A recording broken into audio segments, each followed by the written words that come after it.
한 절입니다. 우리 다 같이 한 목소리로 읽도록 합니다. 시작. 평안의 복음이 준비한 것으로 신을 신고. 아멘. 좋은 아침입니다. 우리는 어제 새벽에 성도의 영적 무장, 성령의 검, 곧 하나님의 말씀에 대해 살펴보았습니다. 성령으로 조명된 하나님의 말씀은 나를 진리 되시는 그리스도께로 인도한다고 했지요. 마치 바울이 다메섹 도상에서 빛으로 오신 그리스도를 만났듯이 말입니다. 그러면 나의 벌거벗은 곧 아담됨이 드러남과 동시에 그분의 사죄의 은총을 받게 되는 것입니다. 결국 성령의 검으로서의 말씀은 먼지요 흙인 나를 새롭게 빚어 하나님의 아들로 만들게 되는 것입니다. 이 무기로 무장된 성도는 매일 새 사람으로 변화를 받을 뿐만 아니라 하나님을 새롭게 만나게 되는 것이지요. 움직이는 타켓은 맞추기가 쉽지 않듯 이런 성도를 어떻게 사단이 건드리겠습니까? 한 길로 치러 왔다가 7길로 도망가게 되는 것입니다.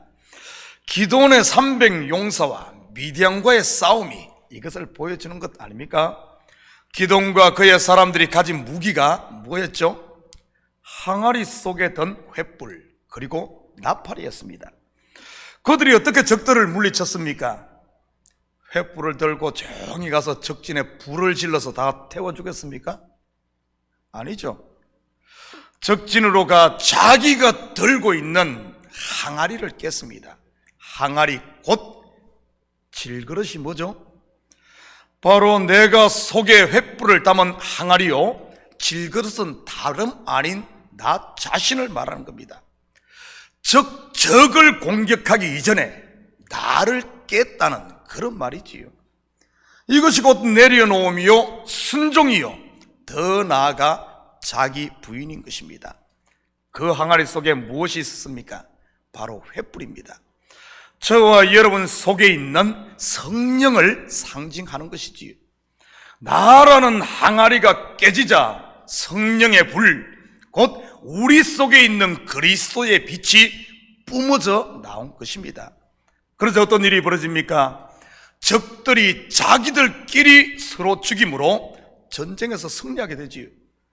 바로 성령의 검, 곧 하나님의 말씀으로 영과 홍과 관절과 골수를 쪼갠 사람에게는 우리 속에 있는 그리스도의 빛, 생명의 빛이 뿜어져 나온다는 말입니다. 어둠이 감히 이런 빛을 근접할 수 있을까요? 어둠은 마귀를 말하지 않습니까? 마귀가 한 길로 왔다가도 우리 속에 있는 빛을 보고는 7길로 도망가는 것이지. 그리고 그들이 한 것이 무엇이었습니까? 바로 나팔을 불었습니다. 물론 이 나팔은 영적으로 보면 복음의 나팔이었던 것이고요. 그러자 전쟁터에 나왔다가 두려워서 돌아갔던 사람들, 다 숨어있던 백성들이 함께 모여 미디안 잔당들을 처리함으로 그 전쟁의 대성을 거두게 됩니다. 저는 우리 성도들이 이번 다니엘 특별 새벽기도를 통해 성령의 검, 곧 하나님의 말씀을 통해 나를 듣고 있는, 여러분을 듣고 있는 이 나라는 이 좀 자존심들, 이 나라는 좀 잘남들, 나는 괜찮은 사람이라는 자기의들, 이거 섭은 가치도 없는 질그릇 항아리들을 좀 깰 수 있기를 축복합니다. 그래야 이제는 여러분의 삶의 현장 가운데 생명의 빛을 비추고 코로나로 인해 두려워 숨어있는 이웃들에게 복음의 나팔수로 설 수 있는 것 아니겠습니까? 오늘은 성도의 영적 무장 4번째 시간으로 이 복음에 대해 공부하도록 하겠습니다. 우리가 읽은 본문에서 바울은 복음을 신으로 묘사하고 있습니다. 신발. 먼저 복음이 뭐죠? 하도 많이 듣다 보니까 복음, 굿뉴스. 복음이 뭐죠? 복음을 헬라 원어로 유앙겔리온이라고 하는데 이는 두 단어의 합성어입니다. 유는 좋다는 뜻이고 앙겔리온은 소식이라는 뜻입니다. 그렇다면 무엇이 좋은 소식이라는 말일까요? 이 유앙겔리온이라는 말은 신약 성경이 기록되기 전부터 로마 시대에 널리 쓰이고 있던 말이었습니다. 로마 시대 당시 유앙겔리온이라는 말은 딱 두 경우에 사용이 되었습니다. 아무 때나 그냥 쓰는 단어가 아니었어요. 첫째는 전쟁에서 승리했을 때 전령이 전해주는 승리의 소식을 유앙겔리온이라고 했습니다. 그리고 두 번째는 황제와 관련되어 전해지는 좋은 소식, 대표적인 것이 황제에게 아들이 태어났을 때 전해진 소식입니다. 이렇게 쓰이던 단어를 사도 바울이 예수 그리스도를 통해 완성된 구원에 사용한 것이고요. 그렇다면 바울이 성경에 사용한 유앙겔리온, 곧 복음은 어떤 내용을 담고 있을까요? 따라합니다. 그가 이루셨다. 영어로 하면은 He did it. He did it. 그가 이루셨다. 무엇을요? 우리의 구원을 말이지. 로마서 5장 8절입니다. 우리가 아직 죄인 되었을 때 그리스도께서 우리를 위하여 죽으심으로, 내가 한 것이 아니라 그리스도께서, 내가 거기에 가미된 게 아닙니다. 나는 아직 죄인 됐을 때 그리스도께서 우리를 위하여 죽으심으로 하나님께서 우리에 대한 자기의 사랑을 확정하셨느니라. 확정하실 것이다가 아니라 확정하셨느니라. 전쟁을 승리로 끝냈느니라, 그 말이지. 한 군데 더 봅니다. 로마서 8장 3절 4절입니다. 율법이 육신으로 말미암아 연약하여 할 수 없는 그것을, 내가 못하는 그것을 하나님은 하시나니 곧 죄로 말미암아 자기 아들을 죄 있는 육신의 모양으로 보내사 육신의 죄를 정하사 육신을 따르지 않고 그 영을 따라 행하는 우리에게, 바로 저와 여러분이죠, 율법의 요구가 이루어지게 하려 하십니다. 누가 했다고요? 예수 그리스도께서 하셨지요. 내가 할 수 없는 그것을 말입니다. 죄와 사망의 권세로부터의 해방 말이지. 구약으로 말하면 복음은 바로 안식년과 희년에 부는 나팔 소리인 것입니다.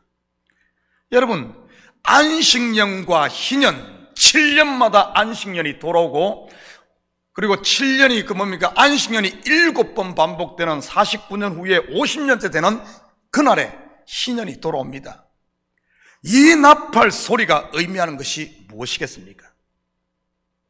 바로 안식년에 나팔 소리가 울려 퍼지고 희년에 나팔이 울려 퍼지면 종으로 팔렸던 자들에게 그 소식은 자유의 소식이요, 땅을 잃고 뭡니까? 남의 땅에 살고 종으로 살던 그 사람들에게는 본 땅으로 돌아가라는 해방의 소식인 것입니다. 해방될 것이다가 아니라 해방되었음을 알리는 소식인 것이지요. 그러니 종들에게 땅을 잃었던 사람들에게 이 나팔 소리, 어찌 기쁜 소식이 아닐 수 있겠습니까? 그들은 오직 그날만을 기다리며 7년을 살고 심하면은 49년 반평생을 그렇게 살던 사람들인데요.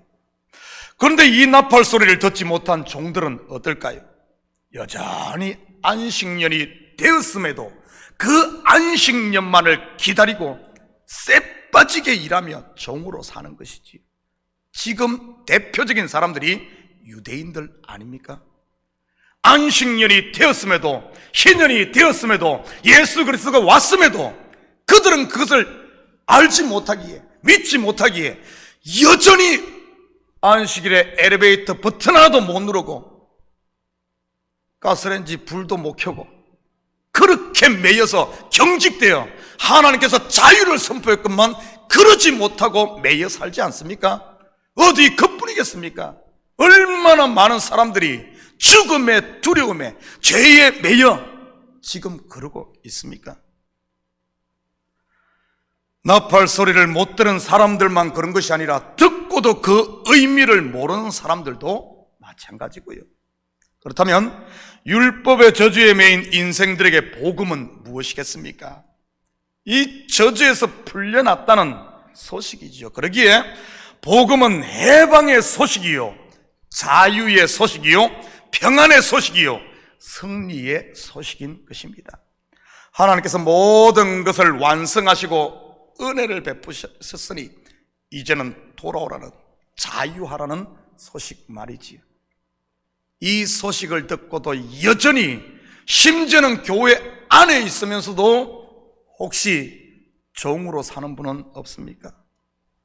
그렇다면 왜 바울은 이 복음을 신발과 연결시키고 있는 것일까요? 로마서 10장 13절에서 15절입니다. 누구든지 주의 이름을 부르는 자는 구원을 받으리라. 그런즉 그들이 믿지 아니하는 이를 어찌 부르리요? 듣지도 못한 이를 어찌 믿으리요? 전파하는 자가 없이 어찌 들으리요? 보내심을 받지 아니하였으면 어찌 전파리요? 기록된 바 아름답도다. 좋은 소식을 전하는 자들의 발이여함과 같으니라. 여러분, 전쟁에서 승리하면 그 소식을 누군가 황제에게 전해야 할 것입니다. 그러면 황제는 그 소식을 백성들에게 알림으로 온 나라의 승리의 잔치가 벌어지게 되는 것이고요. 만약 여러분이 전쟁을 진두지휘하는 커맨더라면 전쟁에서 승리하고 누구에게 이 소식을 전하라고 하겠습니까? 누구겠어요? 요즘 같으면 그냥 무전기나 핸드폰으로 바로 연락하면 되겠지만 그때는 그렇지 않았잖아요. 누구죠? 바로 발 빠른 사람.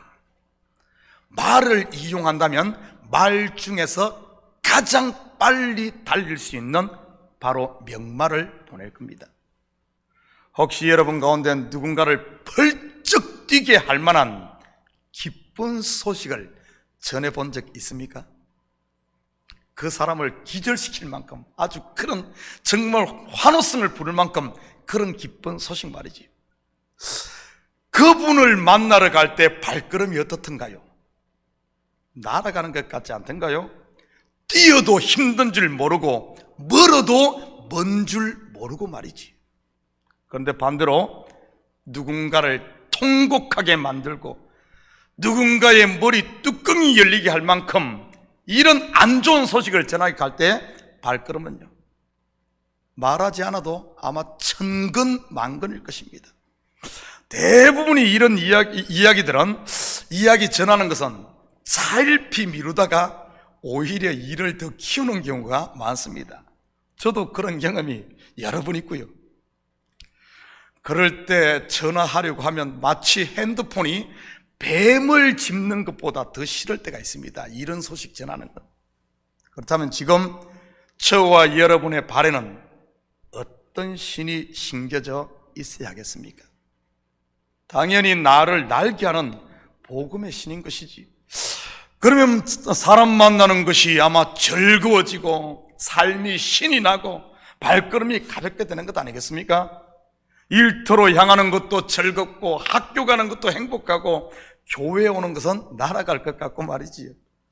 한마디로 시편 기자의 노래처럼 우리가 꿈꾸는 것 같았도다, 이렇게 되는 겁니다. 바벨론 포로에서 돌아오는 유대인들의 발걸음을 이처럼 가볍게 한 것이 무엇이었습니까? 바로 하나님께서 행하신 그 큰일, 복음 아닙니까? 그들의 발에 이 하나님이 그들을 위해 예비한 평안의 복음의 신이 심겨져 있었던 것이지요. 그러니 그들이 돌아오는 발걸음, 그 먼 길이거든요. 적어도 한 달, 두 달의 거리입니다. 그런데도 그들이 꿈꾸는 것 같은 기분으로 돌아왔다는 사실이지요. 그런데 끌려갈 때는 어떻습니까? 쇠사슬에 매여 천근만근으로 그렇게 가는 거죠. 그래서 사도 베드로 또한 이 복음의 신을 항상 신고 있으라고 권면했던 것이고요. 베드로전 3장 15절입니다. 너희 마음에 그리스도를 주로 삼아 거룩하게 하고 너희 속에 있는 소망에 관한 이유를 묻는 자에게는 대답할 것을 항상 준비하되 온유와 두려움으로 하고. 소망에 관한 이유, 바로 복음의 신인 것이지. 사랑하는 성도 여러분, 이 새벽에 먼저 우리를 자유케 하고 평안케 하며 종에서 아들로 나의 삶의 의미를 바꾼 이 그리스도의 복음이 우리 발에 신으로 딱 심겨 있는지 확인하시기 바랍니다. 여러분, 오늘 직장 가야 되는데 한숨부터 나옵니까? 오늘 또 하루를 살아갈 걸 생각하니 앞이 캄캄합니까? 하루도 힘든데 앞으로 30년을 50년을 살까 생각하니 죽을 맛입니까? 왜 그런 줄 압니까? 신이 없어서 그래. 이 복음에 신이 딱 심겨 있으면 아무리 오늘 눈앞에 큰일이 있다 할지라도 그 내가 받은 그 감격, 내가 받은 은혜, 이것을 내가 들고 가는 순간 또 누군가를 자유케 하고 누군가를 해방시키며 누군가를 펄쩍 뛰게 하는 이 복음이 있다면 여러분, 인생은 살만 나는 겁니다. 만약 이 복음의 신을 혹시 벗어났다면 이 새벽 다시 찾아 신으시고 그리스도의 처음 사랑을 회복함으로 오늘 하루도 여러분이 가는 곳마다 어둠을 물리치고, 왜냐하면 여러분 빛 아닙니까? 가는 곳마다 사람들을 자유케 하는 이런 하나님의 전령, 이 전령을 성경에서는 천사라고 하는 겁니다. 천사.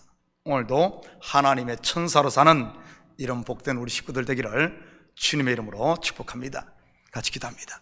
사랑의 아버지 하나님, 참으로 감사드립니다. 복음 들고 산을 넘는 자의 발이 얼마나 아름다운고, 사랑하는 우리 식구들, 발이 아름다운 식구들 되게 하시고 매일매일 삶이 아버지 한 끌려가듯이 아버지 한 힘든 삶이 아니라 외양간에서 나온 송아지가 기뻐 뛰는 것처럼, 사슴이 즐거워서 높이 뛰는 것처럼 하루하루의 삶이 이런 즐거움 삶 되게 하시고 우리 성도들 가는 곳마다 아버지 하나님 복음이 전해짐으로 문 영혼들을 해방케 하며 평안을 전하며 자유를 전하는 이 시대 하나님의 전령으로 사는 저희들 되게 도와주시옵소서.